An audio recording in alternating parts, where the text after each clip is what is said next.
சமகாலத்தில் வாழக்கூடிய ஒரு ஆலிம் எழுதிய ஒரு கவிதை. வயிறு காலியாக இருந்த பொழுது பள்ளிகள் நிறைந்திருந்தது. வயிறு காலியாக இருந்த பொழுது பள்ளிகள் நிறைந்திருந்தது. இப்பொழுது வயிறு நிறைந்து விட்டது, பள்ளி காலியாகிவிட்டது. அவர் கூறிய வார்த்தை புரிகிறதா?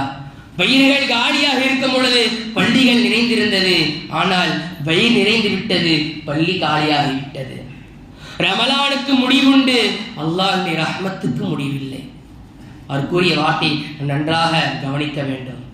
நோம்பு நோற்று கொண்டு வயிற்றை காலியாக போட்டிருந்த இந்த வயிறு காலியாக இருந்த அந்த சமயத்தில் பள்ளி முழுக்க நிரம்பி இருந்தது. ரமலான் முடிந்து விட்டது, வயிறுகள் நிறைவடைந்தது, வயிறு முழுக்க உண்டு விட்டோம், ஆனால் பள்ளிகள் காலியாகிவிட்டது.